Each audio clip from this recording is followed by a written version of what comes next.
नमस्कार मित्रों, आज हम लोग मुगल कालीन चित्रकला शैली पर चर्चा करने चल रहे हैं और आप लोग जल्दी से चैनल से जुड़ जाइए।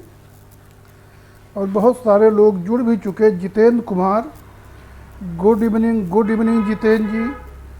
Manoj Singh Sehgal, good evening. Abhishek Verma, good evening. Akanksha Singh, क्या 7000 वर्ष कुछ भी लिखी है। Aaradhya Saini, good evening.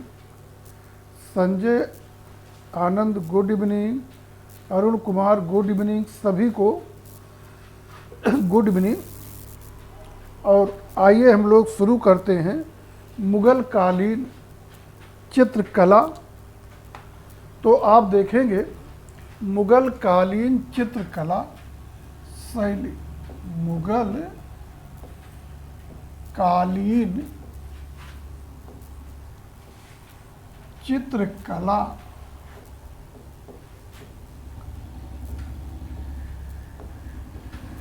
शैली। मुगल कालीन चित्रकला केवल लिखिए, इतने से काम चल जाएगा। मुगल कालीन चित्रकला।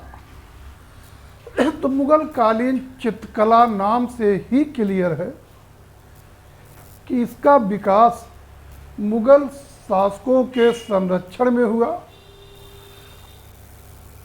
तो मुगल चित्रकला का विकास मुगल शासकों के संरक्षण में हुआ और भारत में इस मुगल राजवंश की स्थापना बाबर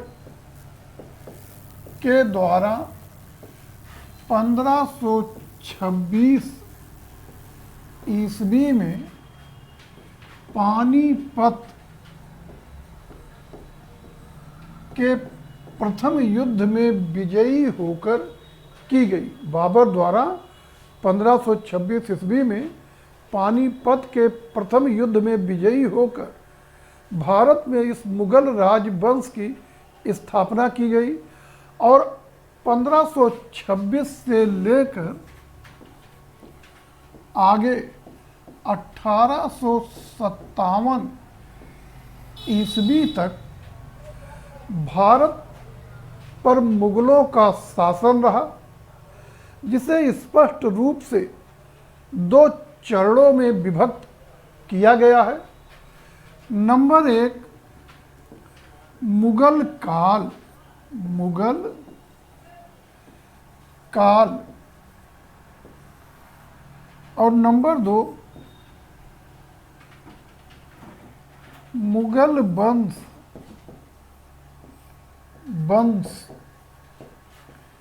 का पतन काल, या जो मुगल वंश का पतन काल है, इसी को आप लोग मुगल वंश का जो पतन काल है उत्तर मुगल काल भी कह सकते हैं। उत्तर मुगल काल। तो मुगल काल और मुगल वंश का पतन काल या उत्तर मुगल काल।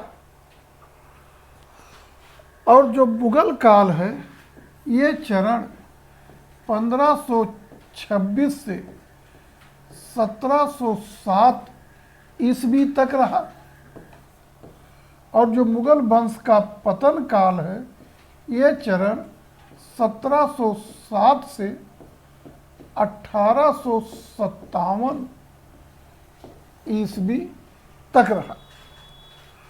और अब आप देखेंगे कि पहले चरण में, आप थोड़ा कमेंट करके आप लोग ये बता दीजिए, इस पृष्ठभूमि पर आप लोगों को अक्षर साफ दिख रहे हैं, अन्यथा हम बदल दें। कमेंट करके जल्दी से बताइए। अरुण कुमार जी, गुड इवनिंग भैया, सभी को गुड इवनिंग। और हमको तो लग रहा है साफ दिख रहे होंगे, फिर भी अगर कोई समस्या हो तो कमेंट बॉक्स में लिखकर बताइएगा। तो मुगल काल को इन दो चरणों में बांटा गया, मुगल काल और मुगल वंश का पतन काल या उत्तर मुगल काल। अब देखेंगे कि जो मुगल काल है, मुगल काल नंबर 1, मुगल काल काल 1526 से 1707 ईस्वी। इस चरण में भारत पर कुल 6 मुगल बादशाहों ने शासन किया। ये थे नंबर 1 बाबर, इसका समय रहा 1526 से 1530 ईस्वी। नंबर 2 हुमायूं,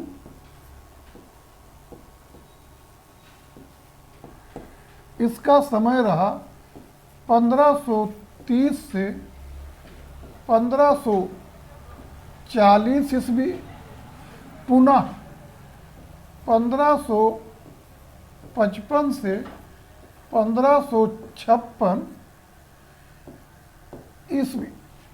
तो 1530 से 1540, पुनः 1555 से 1556 ईस्वी। तीसरा है अकबर।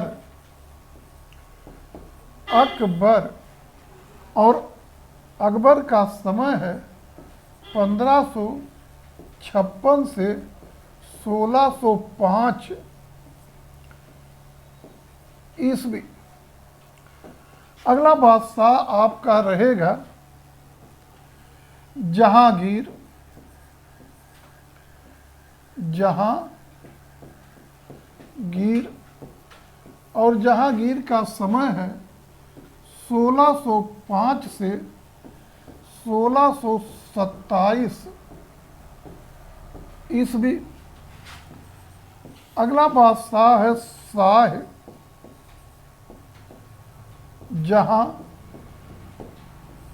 शाहजहां का समय रहेगा 1628 से 1658 ईस्वी। अगला बादशाह रहेगा औरंगजेब।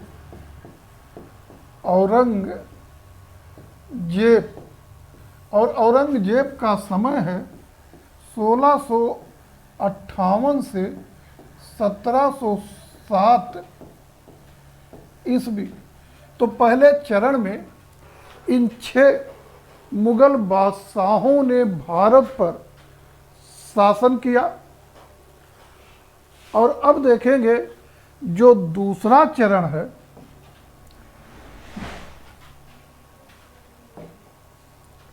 जो दूसरा चरण आपका है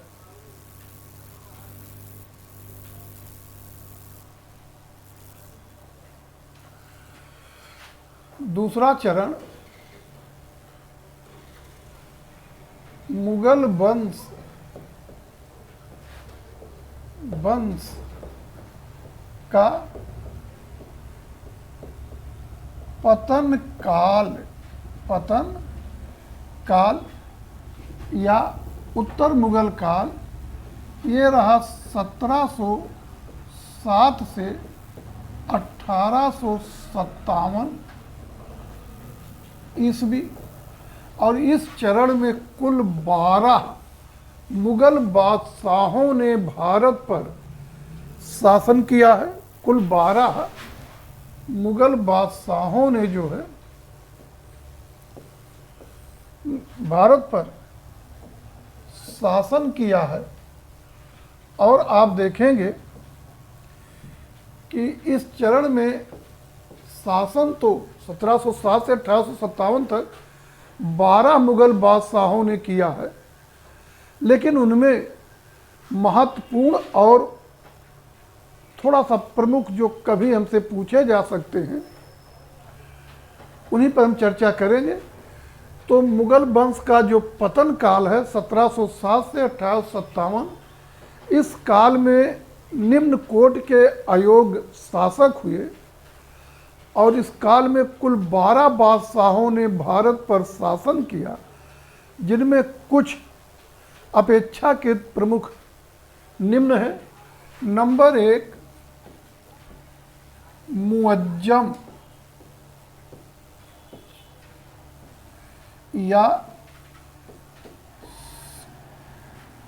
मुअज्जम या बहादुर शाह प्रथम। इसका समय रहेगा 1707 से 1712 ईस्वी। दूसरा है जहांदार शाह, जहांदार शाह। इसका समय है 1712 से 1713, 1713 ईस्वी के मध्य। अगला है फारूक सियर, फारूक सियर। इसका समय है 1713 से 1719 ईस्वी। अब इसके बाद 1719 में रफ़ी-उद-दरजात आएगा, 3 महीने 7 दिन शासन करके चला जाएगा। रफ़ी-उद-दौला आएगा, 3 महीने 11 दिन शासन करके चला जाएगा, मतलब मर जाएगा। फिर आएगा रोशन अख्तर, रोशन अख्तर उर्फ मोहम्मद शाह रंगीला, मोहम्मद शाह रंगीला। और इसका समय रहेगा 1719 से 1748 ईस्वी।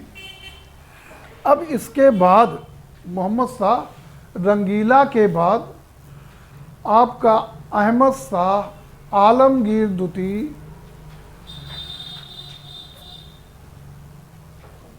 द्वितीय, ये सब भी बीच में आएंगे।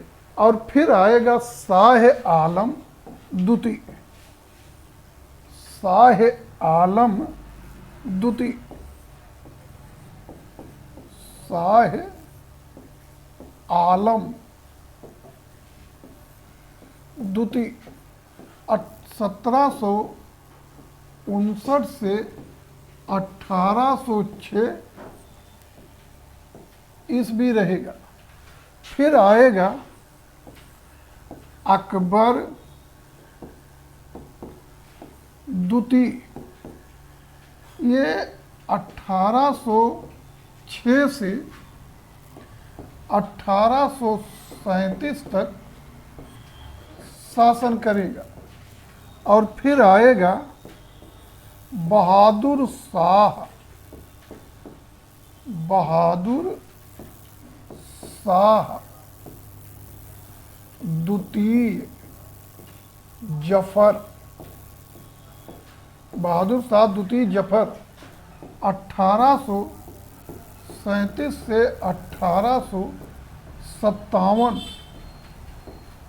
ईस्वी के मध्य में शासन करेगा। 1837 से 1857 ईस्वी के मध्य में शासन करेगा।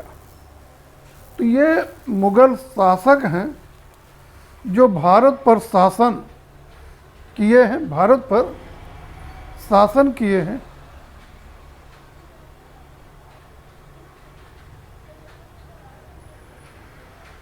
क्या कमेंट है भैया? अनुपम वर्मा सर, क्लियर दिख नहीं रहा है। ठीक से समझ नहीं आ रहा है। Please read us comment. क्या कमेंट है एम पांडे जी का? सर ये तो क्लास हो गया है। Piyush good evening sir. कौन है? मनोज पांडे जी। ये तो क्लास हो गया है। ये मनोज जी, ये क्लास हुआ होगा आए पर किसी और बैच में, इस समय के बैच में नहीं। आप ओल्ड बैच के स्टूडेंट होंगे इसलिए आपको लग रहा है। अच्छा, क्लियर नहीं दिख रहा। ठीक, हम बोर्ड बदल देते हैं अगर ऐसा है।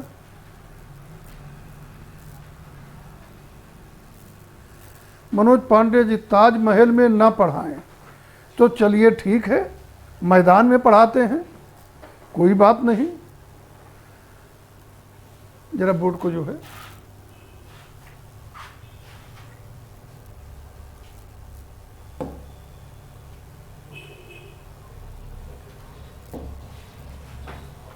अब ठीक रहेगा। हमारी समस्या, ये समस्या तो क्लियर हो गई होगी। और कोई समस्या किसी की?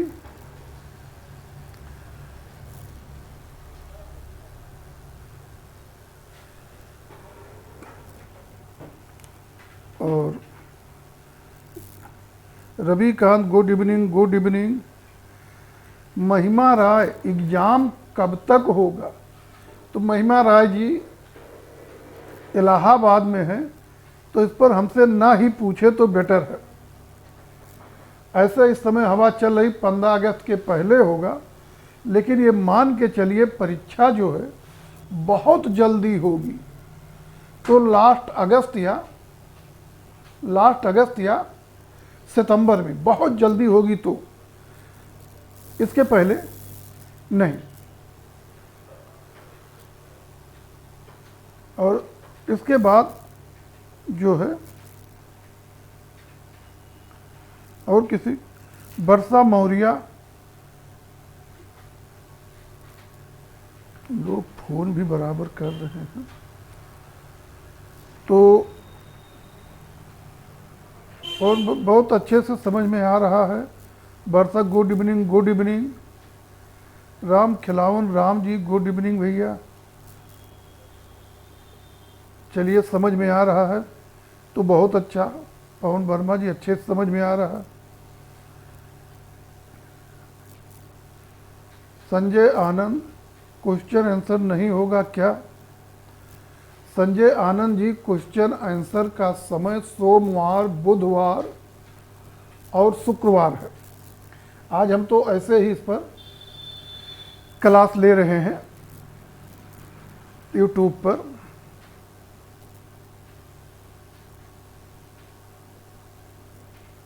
और किसी का कोई कमेंट?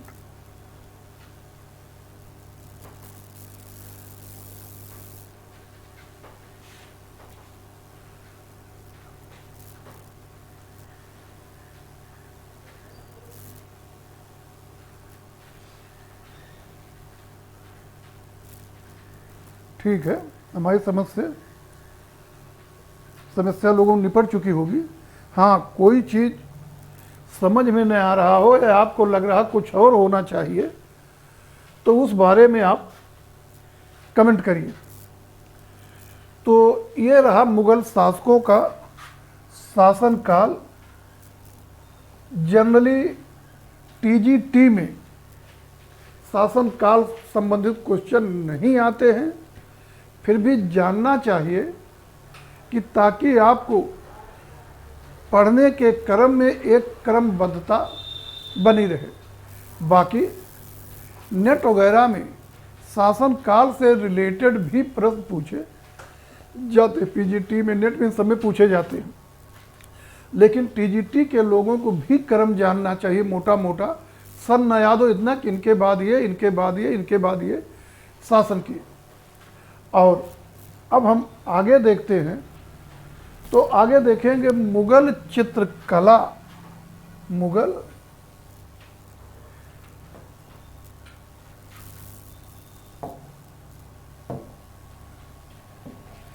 चित्रकला जो है, इसका मूल केंद्र या जन्म स्थान या आदि स्रोत,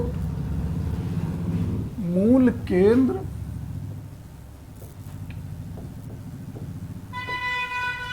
या जन्म स्थान या आदि स्रोत मध्य एशिया कला जो अफगानिस्तान में इसका मूल केंद्र समरकंद स्थान या आदि स्रोत कंद मूल केंद्र और हेरात थे। तो मुगल चित्रकला का मूल केंद्र या जन्म स्थान या आदि स्रोत कहाँ था? मध्य एशिया में अफगानिस्तान में स्थित हेरात और समरकंद थे। और मुगल चित्रकला जो मुगल चित्रकला में इसका मूल जो कि समरकंद ईरानी या फारसी ईरानी केंद्र और या फारसी हेरात थे। तो मुगल चित्रकला का मूल केंद्र चित्रकला जन्म मुगल चित्रकला जो है या आदि स्रोत ईरानी या फारसी चित्रकला एशिया में 15वीं सदी में तैमूर वंश के संरक्षण में यही हेरात और समरकंद में अफगान मुगल चित्रकला में इसका मूल जो सदी में तैमूर ईरानी या के संरक्षण में यही समरकंद और हेरात और जन्म या फारसी हेरात थे। समा अजीसर हिस्ट्री पीजीटी का नोट मिल जाएगा। मुगल चित्रकला जो है या आज नहीं समा ईरानी या फारसी पीजीटी का नोट 15वीं सदी में मौके पे उपलब्ध नहीं। तैमूर वंश के 15वीं सदी में यही हेरात और तैमूर वंश के संरक्षण में यही मध्य एशिया के अफगानिस्तान में समरकंद और हेरात में जो है ईरानी या मुगल चित्रकला जन्म में यही समरकंद और देखेंगे तैमूर वंश में फारसी तैमूर लंग का पुत्र शाहरुख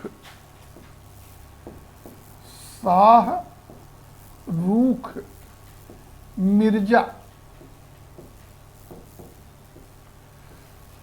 कला प्रेमी और साथ ही कवि था। और इसी ने हेरात नगर को शाहरुख मिर्जा जो है कला प्रेमी और कवि था, इसी ने हेरात नगर को अपनी राजधानी बनाया और उसे कलात्मक गतिविधियों का केंद्र बना दिया। 15वीं सदी के अंतिम दशकों में 15वीं सदी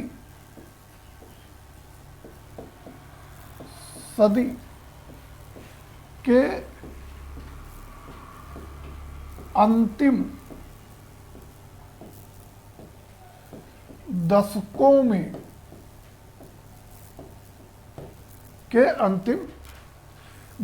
में खुरासान में एक शासक हुआ। खुरासान में एक शासक हुआ हुसैन बोगरा। खुरासान में एक शासक हुआ हुसैन बोगरा। और देखेंगे जो हुसैन बोगरा है, पहले समझिए खुरासान कहाँ है। तो पाकिस्तान से लगा अफगानिस्तान है, अफगानिस्तान से लगा ईरान है, और अफगानिस्तान का पश्चिमी भाग, ईरान का पूर्वी भाग, मतलब अफगानिस्तान ईरान का जो सीमावर्ती क्षेत्र है वही खुरासान है। और 15वीं सदी के अंतिम दशकों में खुरासान में एक शासक हुआ हुसैन बोगरा।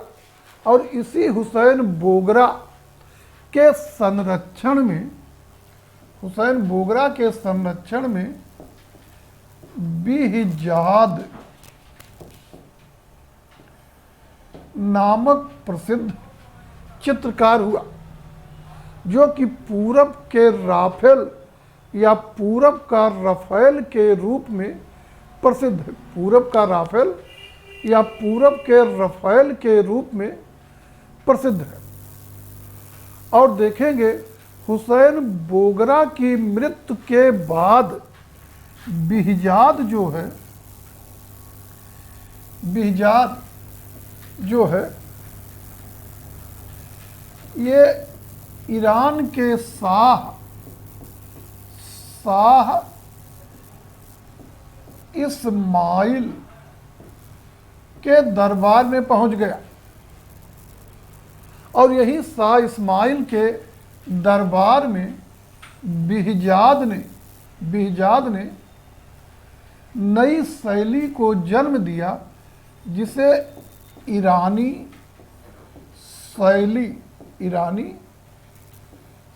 शैली कहकर संबोधित किया गया। और ईरान को हम फारस भी कहते हैं और इस आधार पर ईरानी शैली को फारसी शैली भी कहा जाता है। ईरानी शैली को फारसी शैली भी कहा जाता है। और देखेंगे इस शैली का जन्मदाता बिहजाद था, इसलिए इसे बिहजादी शैली भी कहा जाता है। दूसरे जानेंगे जो शाह इस्माइल है, शाह इस्माइल है, किस वंश का शासक था? एक मिनट।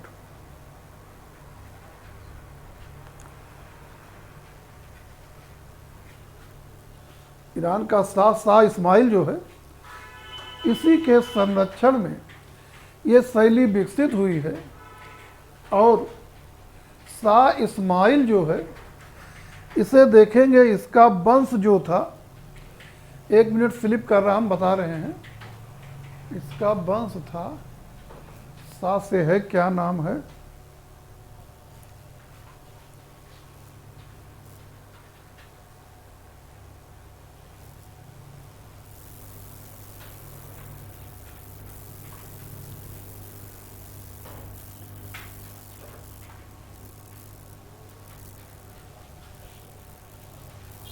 ये किस वंश का शासक था?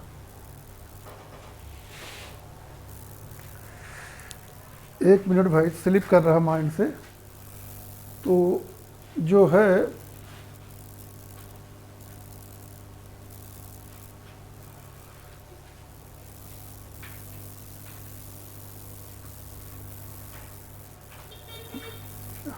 बस स्लिप कर रहा है कहीं पे। और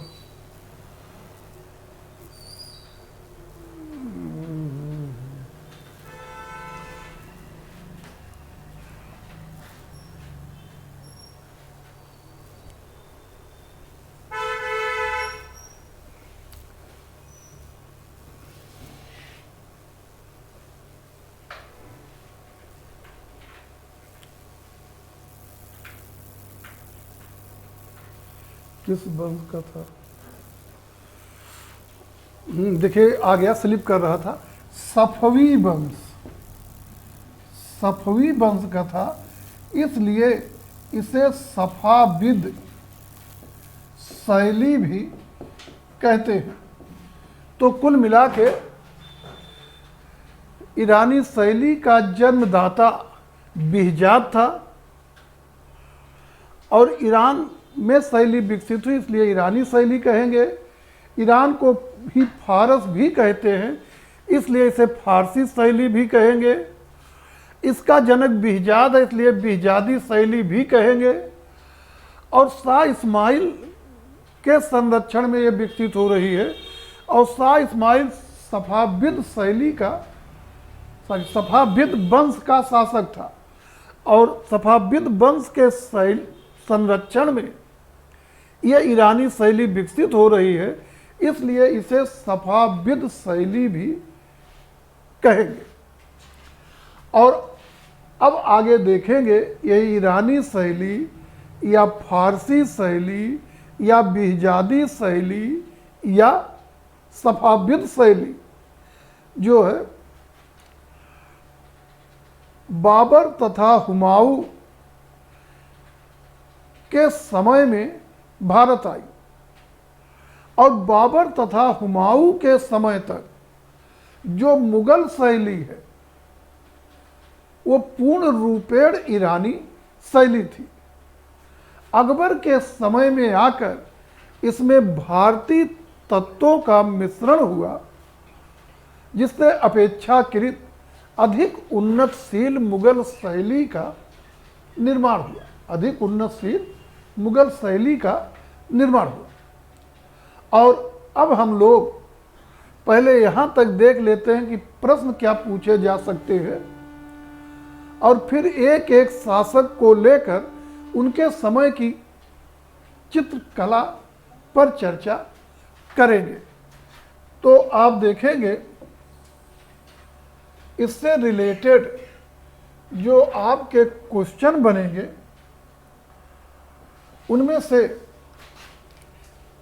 एक क्वेश्चन बिल्कुल साधारण सा यही बनेगा, मुगल चित्र शैली का विकास किस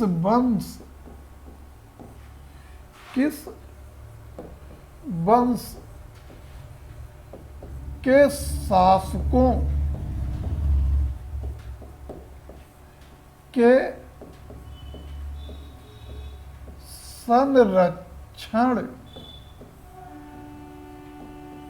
में हुआ।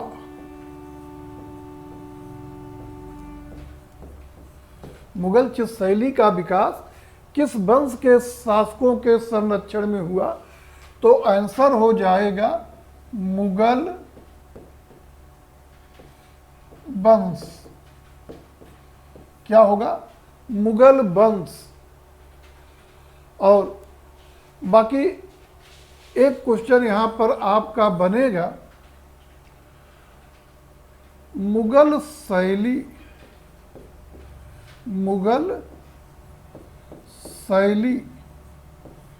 का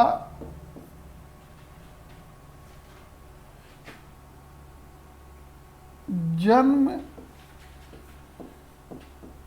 स्थान था। तो आंसर हो जाएगा मध्य एशिया। जनरली इतने आएगा मध्य एशिया। वैसे मध्य एशिया के अफगानिस्तान में स्थित समरकंद और हेरात जो हैं ये इसका मूल केंद्र या जन्म स्थान या आदि स्रोत थे। अगला प्रश्न बन जाएगा, मुगल शैली मूलतः थी।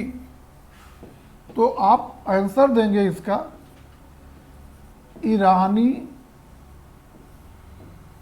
शैली। क्या थी? ईरानी शैली। और ईरानी शैली को आप ईरानी शैली, बिहजादी शैली और साथ ही जो है सफाविद शैली, फारसी शैली किसी भी नाम से पुकार सकते हैं। आगे देखेंगे एक प्रश्न और आपका बनेगा,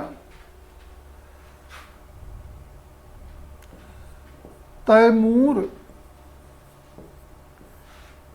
लंग का कौन सा उत्तराधिकारी तैमूर लंग का कौन सा उत्तराधिकारी कवि एवं कला प्रेमी था? कवि एवं कला प्रेमी था? तो आंसर हो जाएगा शाहरुख मिर्जा। क्या हो जाएगा? शाहरुख मिर्जा। अगला प्रश्न, पूरब का राफेल किस चित्रकार को कहा गया है? कहा गया है।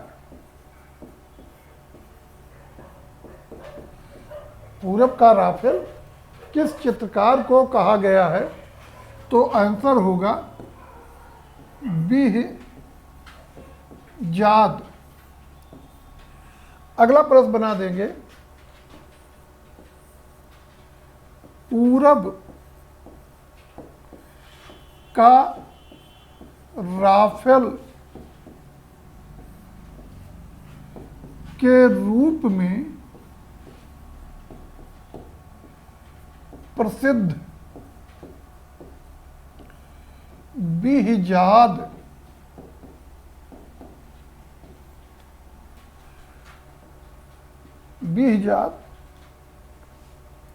मूलतः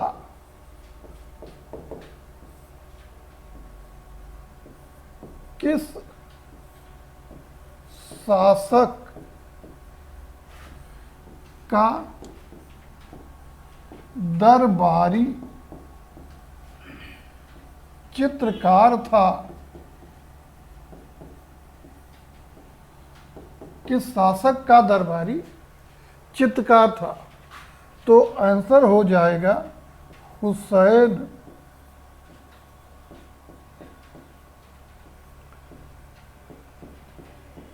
बोगरा। क्या हो जाएगा? हुसैन बोगरा। अगला प्रश्न आपका हो जाएगा,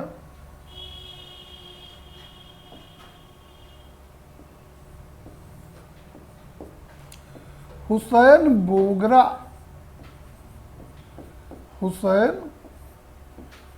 बोगरा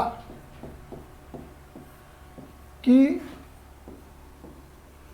मृत्यु के उपरांत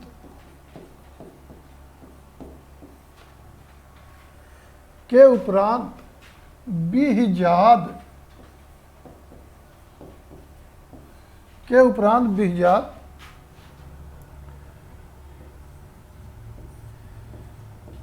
किसका दरबारी चित्रकार हो गया?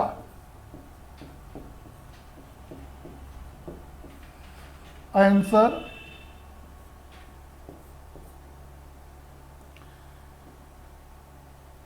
शाह इस्माइल। ईरान के शाह इस्माइल। अगला प्रश्न जो यहाँ से आपका बनेगा वो है ईरानी शैली का जन्मदाता किसे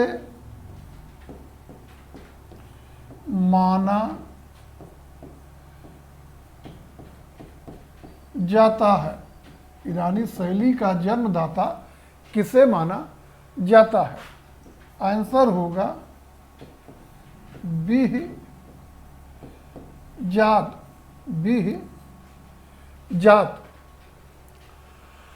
और यहाँ पर बस यहीं तक जानना है। और फिर जब हम बाबर, हुमायूं, अकबर और आगे पढ़ेंगे तो वो चीज़ें वहाँ पर क्लियर होंगी। और अब हम लोग देखने चल रहे हैं बाबर कालीन चित्र कला।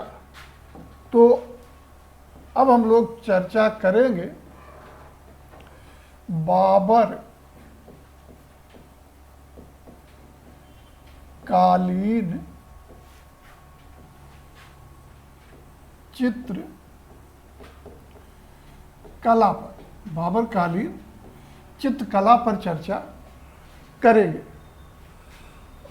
और बाबर का समय 1526 से 1530 ईस्वी रहेगा। और थोड़ा सा हम देख लें आप लोगों के कमेंट क्या हैं और फिर बाबर पे चर्चा करते हैं।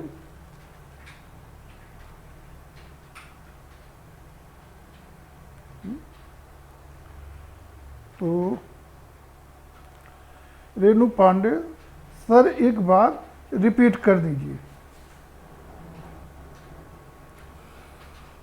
अच्छा रेणु जी, रिपीट क्या करना है आप ये जानिए, मुगल शैली का मूल केंद्र मध्य एशिया के अफगानिस्तान में स्थित हेरात और समरकंद थे।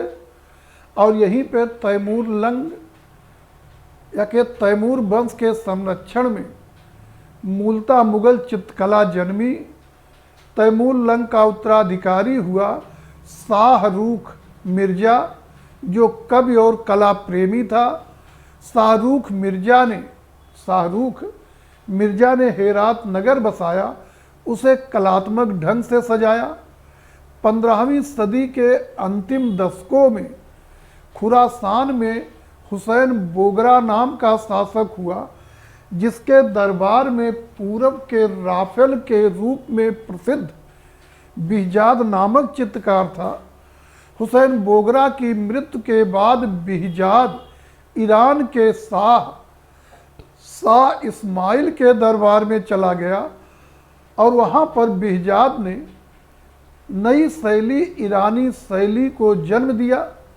चूँकि ईरान को फारस भी कहते इसलिए इसी को फारसी शैली भी कहेंगे। इसका जनक बिहजाद है इसलिए इसे बिहजादी शैली भी कहेंगे।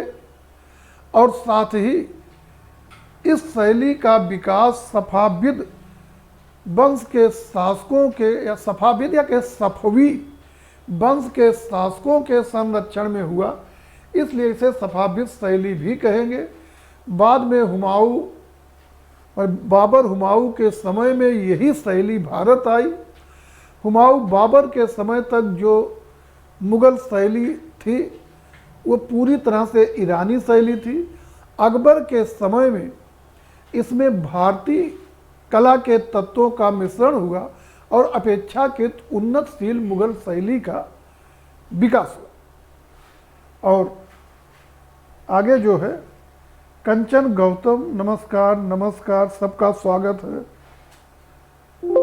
विशाल मौर्य बिहजाद, रिंकू गिरी बिहजाद,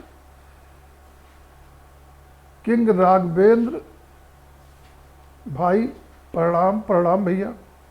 रिंकू गिरी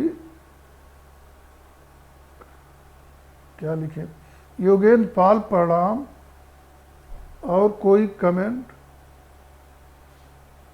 रिंकू गिरी ये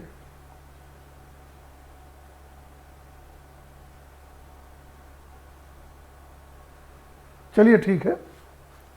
और अखिलेश कुमार, आवाज़ कम जा रही क्या अखिलेश जी? होना नहीं चाहिए। देखिए अगर जाए फिर से कमेंट करिए, आवाज़ सुधार दी जाएगी। आवाज़ क्लियर नहीं है, ऐसा क्यों है? अरे बहुत इतना कमेंट आया, आप लोग एक बार हमको बताए भी नहीं। अरे अब सही होगी, जरा फिर से लिखिए तो आवाज़ क्लियर हुई है कि नहीं? कमेंट में लिखिए, कंचन यादव प्रणाम बेटा, लेकिन आवाज़ के बारे में लिखो, क्लियर हुई कि नहीं? अब आवाज़ क्लियर होना चाहिए। प्रणाम प्रणाम भैया, सही है, ओके ठीक, फिर ओके बेटा। तो आइए आगे देखते हैं अब बाबर कालीन चित्रकला। तो आप देखेंगे बाबर भारत में मुगल वंश का संस्थापक था। 1526 ईस्वी में पानीपत के प्रथम युद्ध में विजयी होकर इसी बाबर ने भारत में मुगल साम्राज्य की नींव रखी, मुगल साम्राज्य की नींव रखी। लेकिन बाबर का समय बहुत अल्पकाल रहा, भारत में बाबर का समय अल्पकाल रहा, और इस काल में या थोड़े से समय में उसे ललित कलाओं को विकसित करने का अवसर नहीं मिला। कारण इस छोटे से शासन काल में ये लगातार युद्धों में ही व्यस्त रहा, युद्धों में ही व्यस्त रहा। आप देखेंगे 1526 में पानीपत का युद्ध लड़ा, 27 में खानवा लड़ा, 28 में चंदेरी लड़ा, 29 में घाघरा लड़ा, 30 में मर गया। सुशांत पुष्टि, सर सलीम का जन्म चित्र किस कलाकार ने चित्रित किया है? सुशांत पुष्टि जी, सलीम का जन्म अभी नहीं, अकबर के समय में चित्रित होगा। रामदास ने चित्रित किया है और वही अकबरनामा का कवर पेज है। तो सॉरी, वही जो है अकबरनामा का सर्वश्रेष्ठ चित्र है। तो उसे जब हम अकबर पे चर्चा करेंगे तब उसे देखेंगे। तो सलीम का जन्मोत्सव अकबर के समय में रामदास ने चित्रित किया है। तो 1526 में पानीपत का युद्ध लड़ा और इसमें विजयी होकर भारत में मुगल राजवंश की स्थापना की। और आगे हमने बताया 26 में पानीपत, 27 में खानवा, 28 में चंदेरी, 29 में घाघरा का युद्ध लड़ा और 30 में मर गया। मतलब थोड़े से समय शासन किया, उसमें भी लगातार युद्धों में ही व्यस्त रहा। इसलिए उसे भारत में ललित कलाओं को विकसित करने का अवसर नहीं मिला। फिर भी बाबर ललित कलाओं में रुचि रखता था, और यहाँ चित्रकला का प्रसंग है तो चित्रकला में रुचि रखता था। उसने स्वयं अपनी आत्मकथा तुजुक-ए बाबरी, तुजुक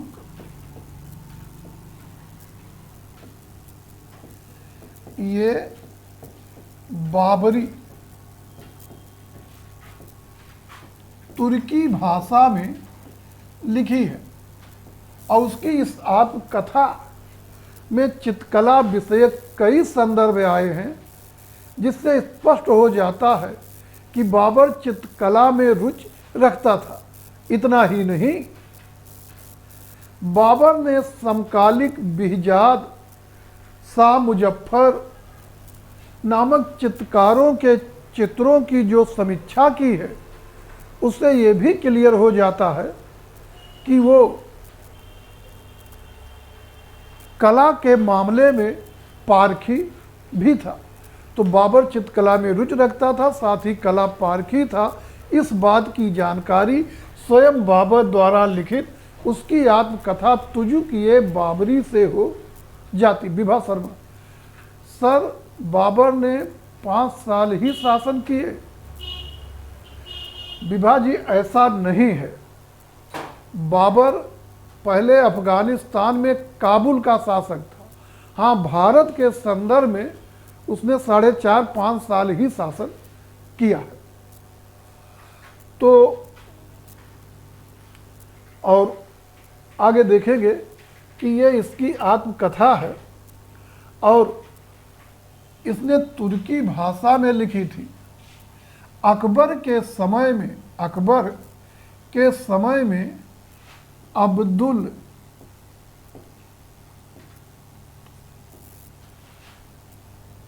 अब्दुल रहीम खान खाना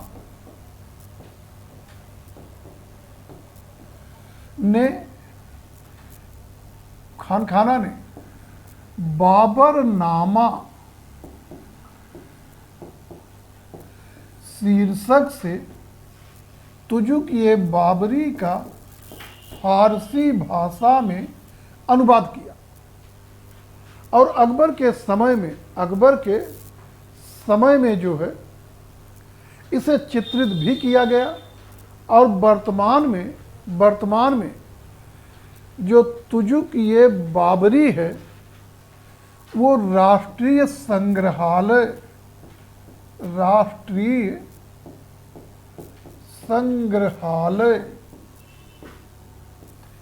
नई दिल्ली में संग्रहित है। तो योगेंद्र पाल जी क्या पूछ रहे, रोज क्लास चलती है? हाँ योगेंद्र जी, क्लास रोज चलती है, लेकिन ऐप पर और यूट्यूब पर सोमवार, बुधवार, शुक्रवार को हम प्रश्नों को सॉल्व कराते हैं। आज का क्लास हम यूट्यूब पर ले रहे। तो बाबर ने अपनी आत्मकथा तुजुक-ए बाबरी तुर्की में लिखा। अकबर के समय में अब्दुल रहीम खान खाना ने बाबर नामा नाम से फारसी में अनुवाद किया। अकबर के समय में यह चित्रित हुई और इस समय बाबर नामा राष्ट्रीय संग्रहालय नई दिल्ली में संग्रहित है। राष्ट्रीय संग्रहालय नई दिल्ली में जो है संग्रहित है। और देखेंगे कि हमने बताया कि बाबर नामा में चित्रकला का जो संदर्भ आया है उससे स्पष्ट हो जाता है कि बाबर चित्रकला में रुचि रखता था। इतना ही नहीं, समकालीन चित्रकारों बिहजाद और शाह मुजफ्फर के चित्रों की जो उसने समीक्षा की है उससे ये भी स्पष्ट हो जाता है कि बाबर चित्रकला में पारखी बुद्धि भी रखता था। आगे देखेंगे, समकालीन चित्रकार बिहजाद का उल्लेख करते हुए बाबर अपनी आत्मकथा में लिखा है कि बिहजाद अपने समय का सर्वश्रेष्ठ चित्रकार था। वह पूरब के राफेल के रूप में प्रसिद्ध था। लेकिन आगे लिखता, लेकिन बिहजाद दाढ़ी रहित युवा चेहरे ठीक से नहीं बना पाता था। समकालीन दूसरे चित्रकार शाह मुजफ्फर के बारे में लिखा है कि शाह मुजफ्फर चित्रों में सादृश्यता अति कुशलता के साथ लाता था। समरकंद में स्थित जामी मस्जिद, समरकंद की जामी मस्जिद के बारे में लिखा है कि यह मस्जिद सुंदर चीनी तस्वीरों से सजी हुई थी। सुंदर चीनी तस्वीरों से सजी हुई थी। साथ ही जानेंगे कि तुजुक-ए बाबरी में बाबर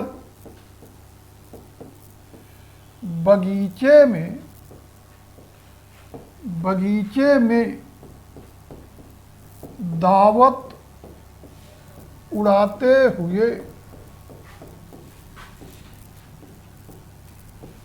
बाबर बगीचे में दावत उड़ाते हुए नामक उत्कृष्ट चित्र भी उपलब्ध है। इसके अलावा बाबर के बारे में कुछ संदर्भ और जानेंगे। वहाँ से भी आपके क्वेश्चन पूछे जा सकते हैं।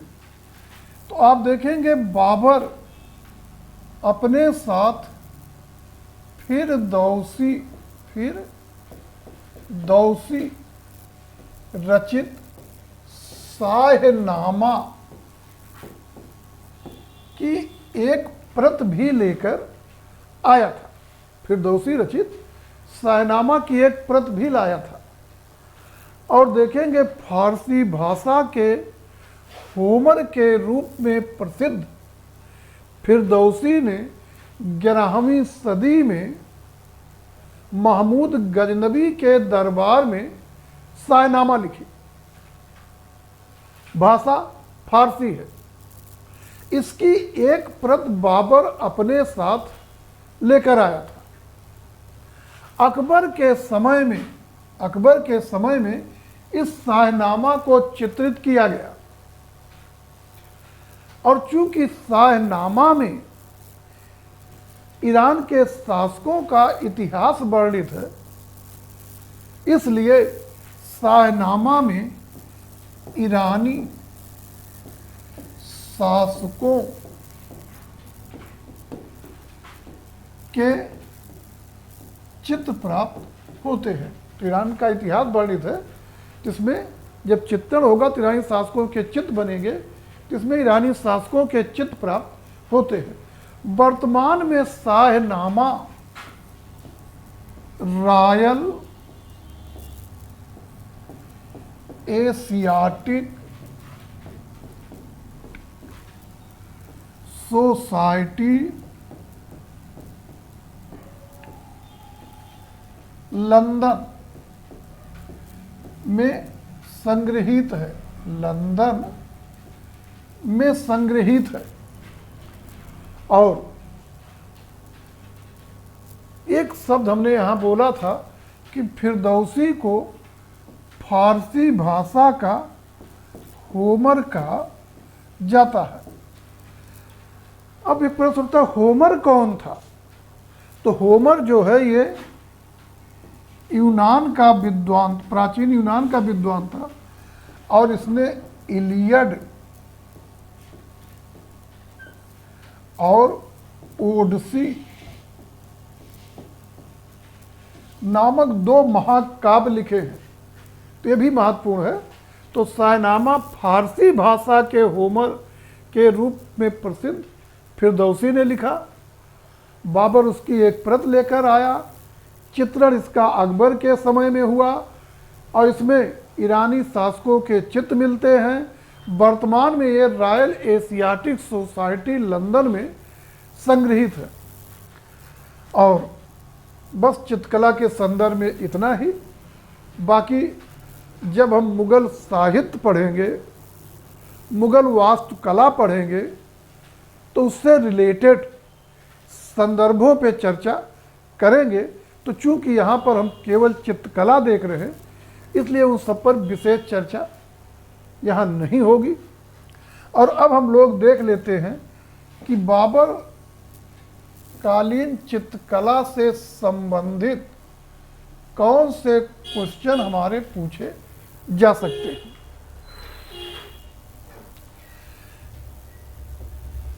तो यहाँ पर एक प्रश्न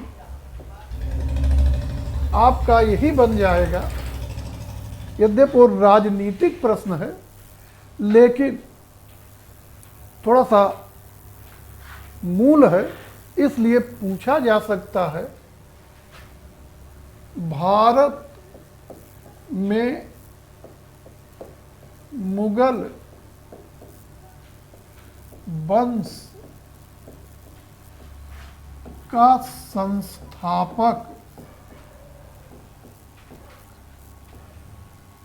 किसे माना जाता है?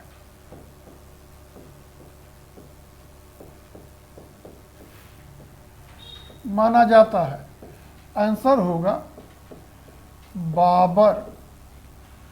अगला, बाबर ने अपनी आत्मकथा तुजुक ये बाबरी किस भाषा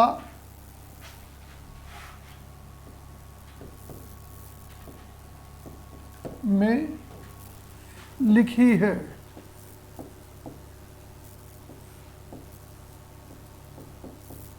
आंसर तुर्की। किस भाषा में लिखी है? तुर्की। इस रूप में आ जाए तुजुक ये बाबरी किसकी आत्मकथा है? बाबर की। अगला प्रश्न,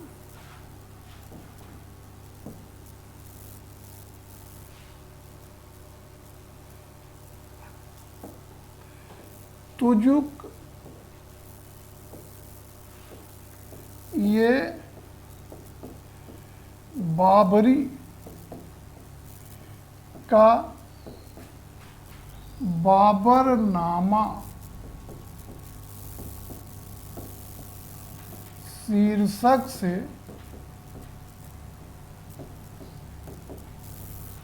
किसने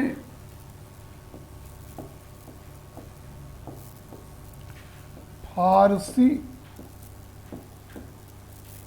भाषा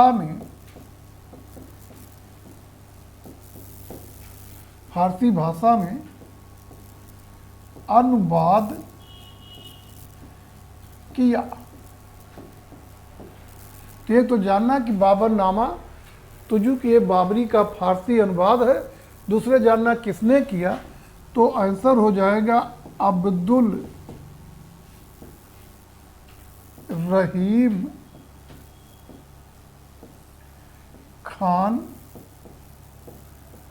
खाना ने। किसने किया?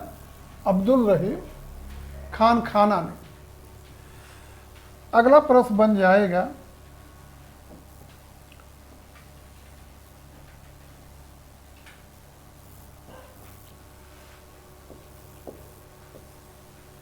बाबरनामा कहाँ पर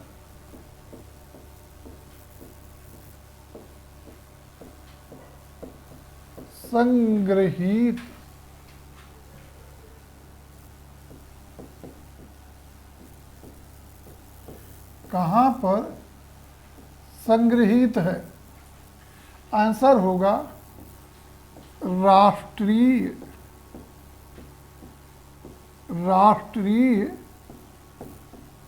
संग्रहालय नई दिल्ली। कहाँ पर है? राष्ट्रीय संग्रहालय नई दिल्ली में। अगला प्रश्न बन जाएगा,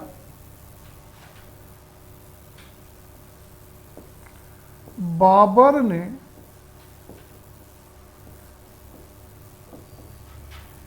किस चित्रकार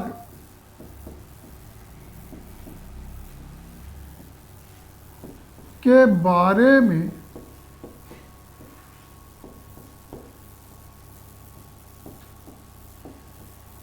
लिखा है कि वह अपने समय का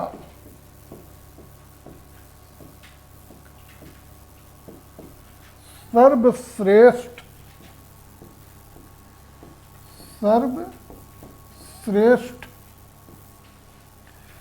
चित्रकार था?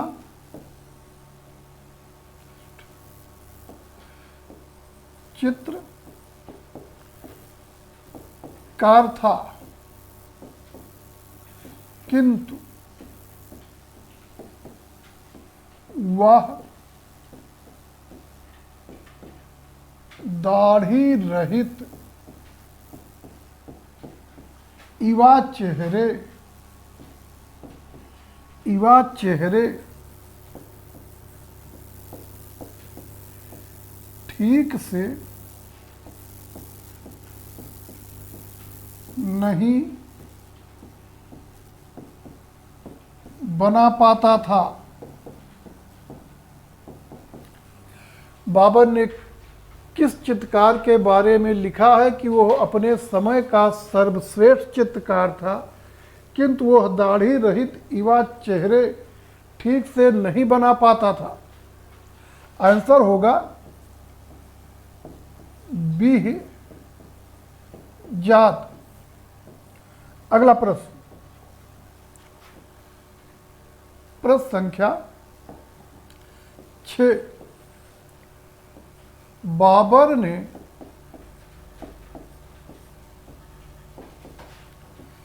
किस चित्रकार के बारे में लिखा है कि वह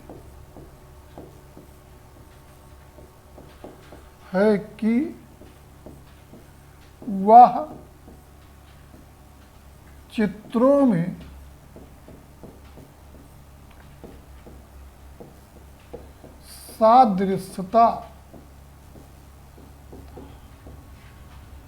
सादृश्यता अति कुशलता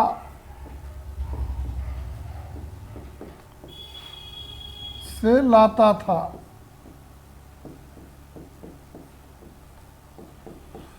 बाबर ने किस चित्रकार के बारे में लिखा है कि वह चित्रों में सादृश्यता अति कुशलता से लाता था? आंसर हो जाएगा शाह मुजफ्फर। क्या होगा आंसर? शाह मुजफ्फर। अगला प्रश्न, बाबर ने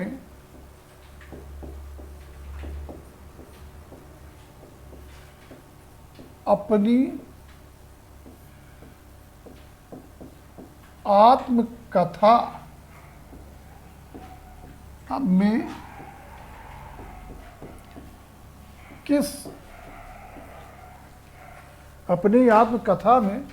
किस मस्जिद के बारे में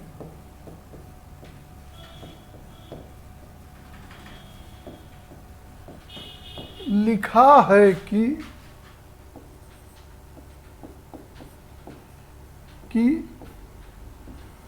वह सुंदर चीनी तस्वीरों से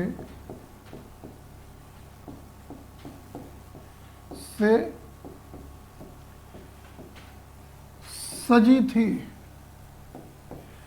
आंसर होगा समरकंद की जामी मस्जिद। कौन सी मस्जिद? समरकंद की जामी मस्जिद। अगला प्रश्न,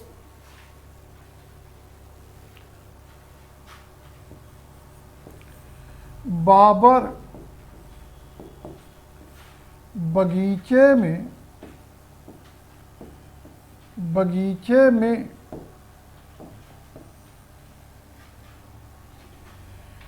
दावत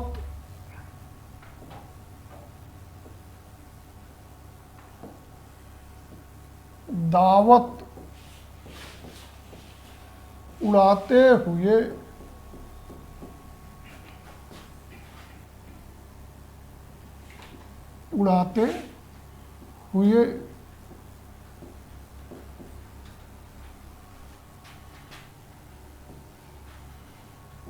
नामक चित्र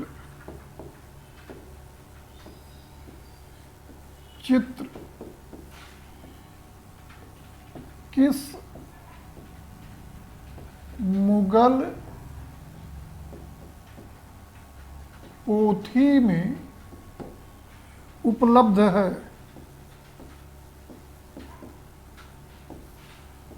किस मुगल पोथी में उपलब्ध है? तो होगा तुजुक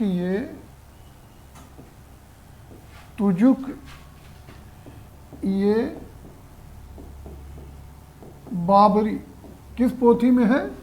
तुजुक-ए बाबरी। अगला प्रश्न,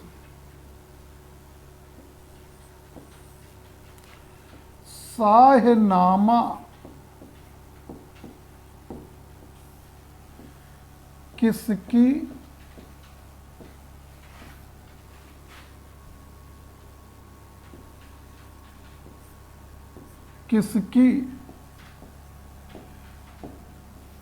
रचना है? आंसर फिरदौसी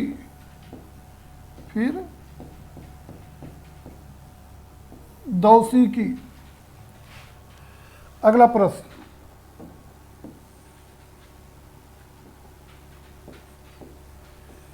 किसे फारसी भाषा के होमर के रूप में जाना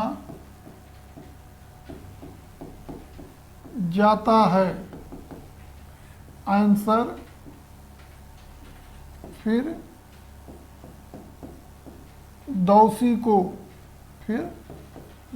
को। अगला प्रश्न, होमर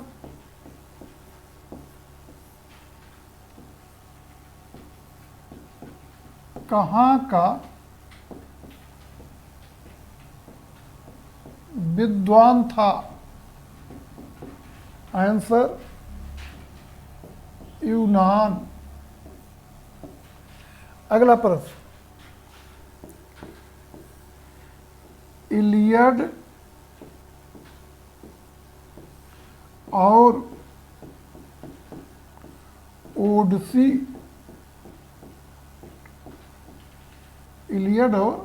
ओडिसी नामक महाकाव्यों की रचना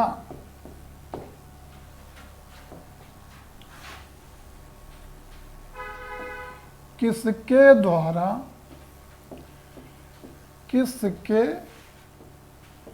द्वारा की गई है? Answer Homer. किसके द्वारा की गई है? Answer Homer. अगला प्रश्न, किस मुगल पोथी में ईरान के शासकों के चित्र प्राप्त होते हैं?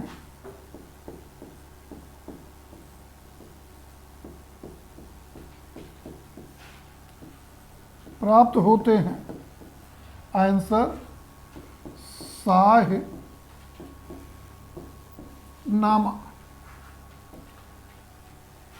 अगला प्रश्न,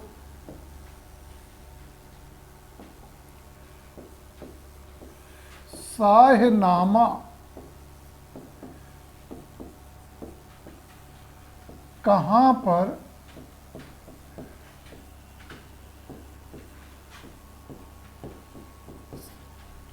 पर संग्रहीत है? आंसर रॉयल एशियाटिक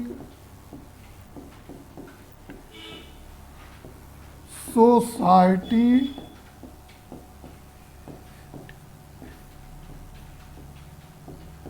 लंदन में। कहाँ पर संग्रहित है? रॉयल एशियाटिक सोसाइटी लंदन में। और बाबर के बारे में यहीं तक। बाबर के बारे में यहीं तक। इससे रिलेटेड जो थोड़ा सा साहित्यिक पोर्शन क्वेश्चन पूछे जा सकते हैं, स्थापत्य कला संबंधित पूछे जा सकते हैं, तो उसके लिए हमारी अलग टॉपिक है मुगल कालीन साहित्य, मुगल कालीन स्थापत्य कला, उसके अंतर्गत हम लोग देखेंगे। और बाबर के बारे में इतना ही। सुमन सर कंप्लीट कोर्स मिल जाएगा जी, सुमन जी मिल जाएगा, लेकिन इसके लिए बाद में आप क्लास ओवर होने के बाद आज या कल फ़ोन से संपर्क करिए। और आगे देख लेते हैं आप लोगों के कमेंट क्या क्या हैं।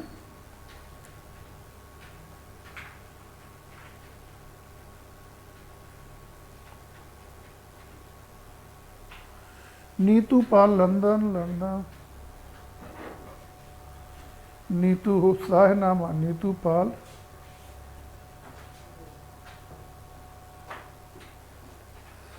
योगेंद्र पाल। अब्दुल रहीम खाने खाना ने किसके शासन काल में अनुवाद किया था बाबरनामा? योगेंद्र पाल जी अकबर के काल में। और आगे जब अकबर को पढ़ेंगे तो हाँ, इसको फिर से पढ़ेंगे। अकबर के काल में ये अनुवाद हुआ था। नीतू पाल, अमीर हमजा, अकबर पढ़ेंगे नीतू जी, वहाँ पढ़ा जाता है। सुमन कंप्लीट नोट्स मिल जाएगा, तो हमने बताया सुमन जी बाद में संपर्क करिए, मिल जाएगा। घनश्याम रचेता, गुड इवनिंग भैया। Renu Tripathi, Shah Muzaffar, SP exam cracker, very thanks for giving important video. Malapal, Behzad, Renu Tripathi, Behzad.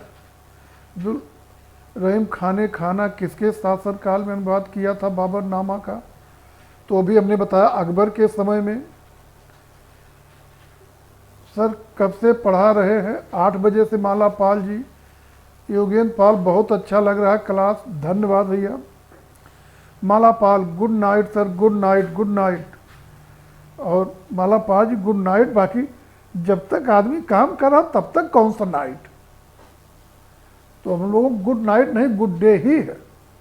फिर भी चलिए good night. Pushpa Yadav, good evening Pushpa ji. Sushant Purusti, thanks भैया, धन्यवाद। अगर किसी भी छात्र को क्लास को लेकर इंक्वायरी करनी हो तो इस नंबर पर कॉल कर सकता, धन्यवाद। Good evening sir. Monika Kashyap, good evening Monika ji. Ankita Chaudhary, good evening Ankita ji. Pankaj Pandey, प्रणाम भैया।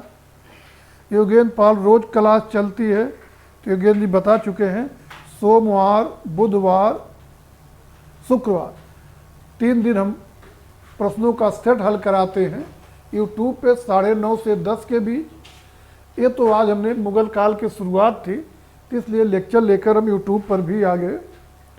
रिंकू गिरी जी, ओके।